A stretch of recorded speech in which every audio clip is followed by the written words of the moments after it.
Billion dollar மதிப்பிலான போர் விமானங்கள், ராட்சச ஏவுகணைகள், கடற்படை முற்றுகை அப்படின்னு எல்லா விதமான வல்லமை மிக்க ஆயுதங்களையும் பிரயோகித்து பார்த்த பிறகும் ஈரானை பணிய வைக்க முடியாமல் உலகத்தோட பிக் பிரதர் திணறிக்கிட்டு இருக்கார். இறுதியில் ஈரானை வீழ்த்துறதுக்கு தன்னுடைய இராணுவ ஆய்வாளர்கள்ட்டையே புதுமையான யோசனைகளை சொல்லுங்க அப்படின்னு மின்னஞ்சல் மூலமாக கெஞ்சக்கூடிய நிலைமைக்கு தள்ளப்பட்டிருக்கிறது அமெரிக்கா அப்படின்னு அமெரிக்காவை விமர்சிக்கக்கூடியவர்கள்லாம் சொல்கிறாங்க. பில்லியன் டாலர் ஆயுதங்கள் கை கொடுக்காத சூழலில் வாஷிங்டன் கையில் எடுக்க போகக்கூடிய அந்த வழக்கத்துக்கு மாறான உத்தி எது அப்படிங்கிற ஒரு கேள்வி பிரதானமாக எழுந்திருக்கு.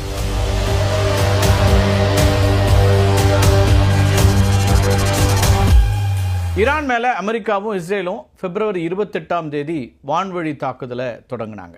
தாக்குதல் தொடங்கிய முதல் நாள்லேயே ஈரானுடைய உச்ச தலைவர் உட்பட சுமார் 40 முக்கிய அதிகாரிகளும் அரசியல் தலைவர்களும் கொல்லப்பட்டாங்க.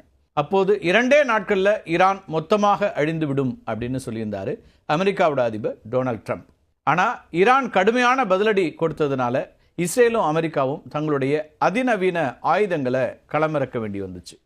நிலத்தடி மையங்களை தகர்க்கக்கூடிய பங்கர் பஸ்டர்ஸில் ஆரம்பித்து மறைந்து தாக்கும் கண்ணுக்கு தெரியாத ஸ்டெல்த் விமானங்கள், ரெடார்களை திசை திருப்பக்கூடிய F-35 லைட்னிங் விமானங்கள், டொமோஹாக் ஏவுகணைகள் அப்படின்னு இது எல்லாவற்றையும் கொண்டு இடைவிடாமல் தாக்குதல் நடத்தியது அமெரிக்க இராணுவம். இராணுவ குண்டுகளை தவிர்த்து அமெரிக்கா மற்றும் இஸ்ரேலோட உளவு அமைப்புகள் இணைந்து ஈரானுக்கு எதிராக பயன்படுத்திய பிரத்யேகமான ஆயுதம் அப்படின்னு சொல்லணும்னா ஸ்டக்ஸ்நெட் அப்படின்ற மால்வேர். ஈரானோட நட்டான்ஸ் அணுசக்தி மையத்தில் இருக்கக்கூடிய யுரேனியம் செறிவூட்டக்கூடிய சென்ட்ரிஃபியூஜ்களை சேதப்படுத்துவதற்காகவே இது பிரத்யேகமாக கோட் செய்யப்பட்டுச்சு. வெடிமருந்துகள் இல்லாமல் கணினி மூலமாக ஈரானுடைய சென்ட்ரிஃபியூஜ்களுடைய வேகத்தை அளவுக்கு அதிகமாக உயர்த்தி அவற்றை உள்ளிருந்தே உடைக்கிறதுக்கு இந்த தொழில்நுட்பம் பயன்படுத்தப்பட்டுச்சு. இது மட்டும் இல்லை, ஈரானை பொருளாதார ரீதியாக முடக்கினா தன்னுடைய வழிக்கு வரும் அப்படின்னு கூட கணக்கு போட்டார் ட்ரம்ப். இதுக்காக அவர் கையில் எடுத்தது தான் எண்ணெய் ஏற்றுமதி துறைமுக முற்றுகை அப்படிங்கிற அந்த யுக்தி.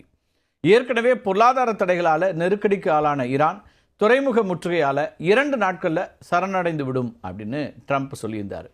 ஆனால் ட்ரம்ப்போட கணிப்பையும் கனவையும் தவிடுபடியாக்கியது ஈரான். அமெரிக்காவுடைய வலிமை அப்படிங்கிறது நேருக்கு நேர் மோதக்கூடிய கன்வென்ஷனல் வார்ஃபேரில் மட்டும்தான் செல்லுபடியாகும். ஆனால் ஈரான் நேரடியாக அமெரிக்காவோட மோதுவதற்கு பதிலாக சமச்சீரற்ற போர் முறையை கையில் எடுத்துச்சு. ஈரான் தயாரிக்கக்கூடிய ஒரு ஷாஹெத் தற்கொலை ட்ரோனோட மதிப்பு வெறும் 50 லட்சம் ரூபாய் மட்டும்தான். ஆனால் அதை சுட்டு வீழ்த்துறதுக்கு அமெரிக்கா பயன்படுத்தக்கூடிய பேட்ரியாட் அல்லது நேவல் இன்டர்செப்டர் ஏவுகணை இருக்கு இல்லையா, இது ஒன்றோட மதிப்பு 40 கோடி ரூபாய். இது அமெரிக்காவுடைய பொருளாதார வலிமையை மெல்ல மெல்ல கரைக்கிறதுக்கு ஈரான் பயன்படுத்திய மிக சாதுரியமான ஒரு உத்தி அப்படின்னு தான் பார்க்கணும்.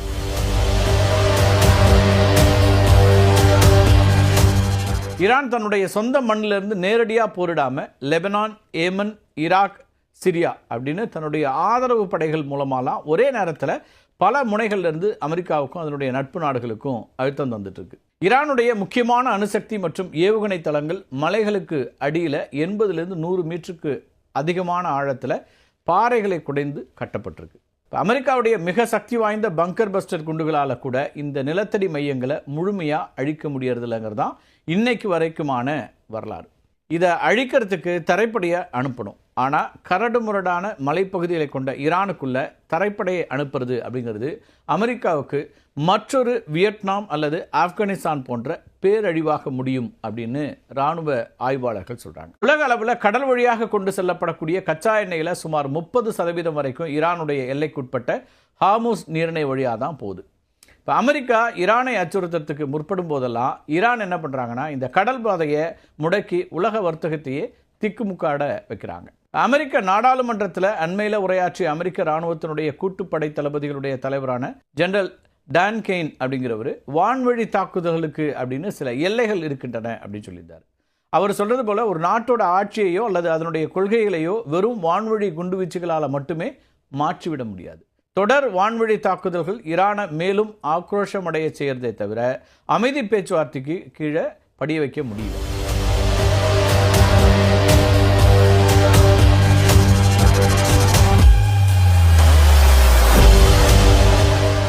ஈராக்ல 20 ஆண்டுகள் நீடித்த போர்னாலையும் ஆப்கானிஸ்தான்ல அமெரிக்கா சந்தித்த பின்னடைவாலையும் அமெரிக்க மக்கள்கிட்ட வெளிநாட்டு போர்களுக்கு எதிரான ஒரு மனநிலை தான் இருக்குது. அதுவும் நிதர்சனம். இது ஒரு செட்பேக் ஃபார் ட்ரம்ப்.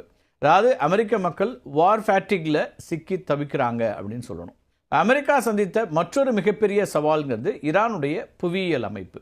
இந்த ஈரானுடைய புவியியல் அமைப்பு பற்றியும் ஏற்கனவே நம்ம ஒரு காணொலியில் விரிவாக பார்த்துருக்குறோம். எதெல்லாம் ஈரானுக்கான சாதகமாக இருக்கின்றன அப்படிங்கிறதுல அதனுடைய ஜியாகிரபி ரொம்ப ரொம்ப முக்கியமாக இருக்குது. இப்போ ஈரானுடைய இயற்கை அரண் போன்ற எல்லைகளே உலகின் அதிநவீன தொழில்நுட்பமும் பணபலமும் கொண்ட அமெரிக்க இராணுவத்தை கூட திக்குமுக்காட வைக்குது. ஈரானுடைய பெரும்பாலான நிலப்பரப்பு அப்படிங்கிறது கரடு முரடான உயரமான பீடபூமியாக இருக்குது. அதை சுற்றி பிரம்மாண்டமான மலைத்தொடர்கள் அமைந்திருக்கின்றன. இப்போ மேற்கில் ஜாக்ரோஸ் மலைத்தொடரும் வடக்கில் அல்போர்ஸ் மலைத்தொடரும் ஈரானுக்கு மிகப்பெரிய இயற்கை சுவர் அப்படின்னே சொல்லலாம். இந்த மலைகள் கடல் மட்டத்திலேருந்து 10,000 அடிக்கும் அதிகமான உயரத்தில் அமைந்திருக்கக்கூடியவை. அமெரிக்கா தரைப்படை அனுப்பணும் அப்படின்னு முயற்சி பண்ணால் இந்த செங்குத்தான மலைப்பாதைகள் வழியாக மட்டும்தான் போக முடியும். இப்போ ஈரானுடைய மொத்த பரப்பளவு சுமார் 16.4 லட்சம் சதுர கிலோமீட்டர்கள். ஈராக் மற்றும் ஆப்கானிஸ்தான் நாடுகளுடைய கூட்டு பரப்பளவை விட பெரியது இந்த பரப்பளவு. இதுக்கு முன்பாக அமெரிக்கா போரிட்ட ஈராக் பெரும்பாலும் சமவெளி நிலப்பரப்பு. ஈரானை கைப்பற்றி முழுமையாக கட்டுப்பாட்டுக்குள்ளே கொண்டு வர்றதுக்கு அமெரிக்காவுக்கு குறைந்தபட்சம் 10 லட்சம் தரைப்படை வீரர்கள் தேவைப்படுவாங்க அப்படிங்கிறாங்க இராணுவ ஆய்வாளர்கள். ஆப்கானிஸ்தான்லேயே 20 ஆண்டுகள் திணறி வெளியேறிய அமெரிக்காவுக்கு ஈரானுடைய இந்த பிரம்மாண்டமான நிலப்பரப்பு ஒரு பெரிய சிம்ம சொப்பனமாக இருக்குது. ஈரானுடைய மத்திய பகுதியில் தஷ்கே கபீர் அதே போல் தஷ்கே லூத் அப்படின்னு 2 பிரம்மாண்டமான சால்ட் டெசர்ட்ஸ் இருக்குது. இது உலகத்திலேயே மிக வெப்பமான, அது மட்டும் இல்லாமல் மனிதர்கள் வாழ முடியாத பாலைவனங்களில் ஒன்று அப்படின்னு இந்த 2ஐயும் சொல்லலாம். ஈரானுடைய முக்கியமான நகரங்கள் அனைத்துமே இந்த பாலைவனங்கள் மற்றும் மலைத்தொடர்களுக்கு பின்னாடி அமைந்திருக்கின்றன. இதனால் அமெரிக்க இராணுவம் கடற்கரையிலிருந்து ஈரானுடைய மையப்பகுதியை நோக்கி நகர முற்பட்டால் சால்ட் மார்ஷ்களும் கடுமையான வெப்பமும் அமெரிக்க வாகனங்களையும் வீரர்களையும் எளிதில் முடக்கிடும். பாரசீக வளைகுடால ஈரானுடைய கடற்கரை பகுதி ஆயிரக்கணக்கான சிறிய தீவுகள் மற்றும் மறைவிடங்களை கொண்டிருக்குது. அமெரிக்காவுடைய பிரம்மாண்டமான அணுசக்தி ஏவுகணை தாங்கி போர்க்கப்பல்களால் இந்த ஆழமற்ற கடற்பகுதிகளில் சுதந்திரமாக நகர முடியாது. ஈரான் இந்த சிறிய தீவுகளில் அதிநவீன ஏவுகணைகளையும் சிறிய விரைவு படகுகளையும் ஒளிச்சு வச்சு அமெரிக்காவுடைய $1 பில்லியன் போர்க்கப்பல்களை கூட்டமாக வந்து ஒரே நேரத்தில் தாக்கி நிலைகுலைய செய்யும். இதனால் அமெரிக்கா எவ்வளவு முயற்சி பண்ணாலும் நாள் ஒன்றுக்கு 10,000 கோடி ரூபாய் செலவிட்டும் ஈரானை பணிய வைக்க முடியவில்லை அப்படிங்கிறது தான் இன்னைக்கு வரைக்கும் இருக்கக்கூடிய நிதர்சனம். இதனால தான் போர் உத்திய மாற்றத்துக்கு உத்தரவிட்டிருக்கிறாரு அதிபர் ட்ரம்ப். CIA மற்றும் DIA போன்ற அமெரிக்க உளவு அமைப்புகள் தற்போதைய வான்வழி குண்டுவீச்சுகள் ஈரானை வழிக்கு கொண்டு வர முடியாது அப்படின்னு வெளிப்படையாகவே சொல்லிட்டு இருக்காங்க. இதனால தான் மத்திய கிழக்கில் நிலைநிறுத்தப்பட்டிருக்கக்கூடிய அமெரிக்க மத்திய கட்டளை பிரிவுக்கு வழக்கமான இராணுவ உத்திகளை விட்டுட்டு கிரியேட்டிவ் மற்றும் அன்கன்வென்ஷனல் வழிமுறைகளை கண்டறியுங்கள் அப்படின்னு பென்டகன்லேருந்து உத்தரவு வந்திருக்கு. நேரடியாக குண்டுகளை வீசுறதுக்கு பதிலாக ஈரானுடைய டிஜிட்டல் நரம்பு மண்டலத்தை செயலிழக்க செய்கிறது. ஈரானிய அரசாங்கத்துக்கு எதிரான மக்களுடைய அதிருப்தியை பயன்படுத்தி ஆட்சிக்கு உள்ளிருந்தே நெருக்கடி தர்றது. பொது இடங்களில் நடத்தப்படக்கூடிய குண்டுவீச்சுகளுக்கு பதிலாக ஈரானிய இராணுவத்தினுடைய முக்கியஸ்தர்களை மட்டும் குறிவச்சு தாக்குறது. ஈரானோட நேரடியாக மோதுறதை தவிர்த்து அதன் கரங்களாக செயல்படக்கூடிய அமைப்புகளை வீழ்த்துறது. இதெல்லாம் தான் அமெரிக்கா திட்டமிடக்கூடிய போர் உத்தியாக கணிக்கப்படுது. பொதுவாக இராணுவ உத்திகள் என்பது மிக உயர்மட்ட தளபதிகள் மற்றும் CIA போன்ற உளவு அமைப்புகளால் அதிரகசியமாக தயாரிக்கப்படும். ஆனால் அமெரிக்காவுடைய சென்காம் தன்னுடைய அதிகாரிகளுக்கும் ஆய்வாளர்களுக்கும் சாதாரண மின்னஞ்சல் அனுப்பி ஈரானை தண்டிக்க புதிய யோசனைகள் இருந்தால் சொல்லுங்கள் அப்படின்னு கேட்டிருக்கிறது இராணுவ வரலாற்றிலேயே மிக விசித்திரமான ஒன்றாக பார்க்கப்படுது. அமெரிக்காவுடைய வழக்கமான இராணுவ உத்திகள் அனைத்தும் தோற்றுவிட்டன அப்படிங்கிறதையும் அதிபர் ட்ரம்புக்கு வேறு வழியே இல்லை அப்படிங்கிறதையும் இந்த ஒரே ஒரு மின்னஞ்சல் அம்பலப்படுத்தி இருக்கிறது அப்படின்னு தான் சொல்லணும். ஈரானுடனான போரை ஜெயிக்க முடியாது அப்படின்னு நினைக்கக்கூடிய ட்ரம்ப் சிம்பாலிக் விக்டரி ஒன்றை உருவாக்க திட்டமிட்டார்.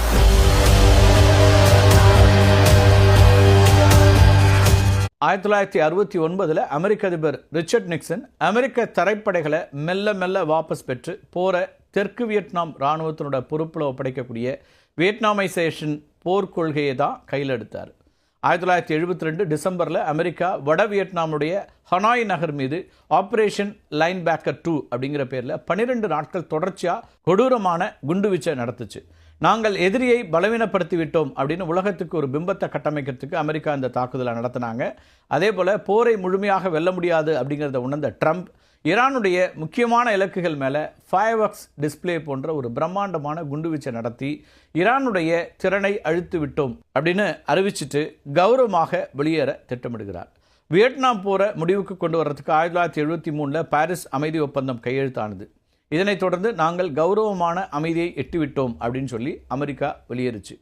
ஈரானில் ட்ரம்ப்போட முதன்மை நோக்கமும் இதுவாகத்தான் இருக்குது. ஈரானை தற்காலிகமாக ஏதோ ஒரு விதத்தில் ஒரு ஒப்பந்தத்தில் கையெழுத்திட செய்துவிட்டு நான் ஒரு மாபெரும் ஒப்பந்தத்தை உருவாக்கி போரை முடிவுக்கு கொண்டு வந்து விட்டேன் அப்படின்னு அறிவிக்கிறது தான் ட்ரம்ப்போட இறுதி திட்டமாக இருக்க முடியும் அப்படிங்கிறாங்க ஆய்வாளர்கள். 1970களில் வியட்நாமில் அமெரிக்கா சந்தித்த அதே புவியியல் சவால்கள், வான்வழி போரோட எல்லைகள், அது மட்டும் இல்லாமல் உள்நாட்டு அரசியல் அழுத்தங்களைத்தான் தற்போதும் அமெரிக்கா எதிர்கொண்டுட்டு இருக்குது.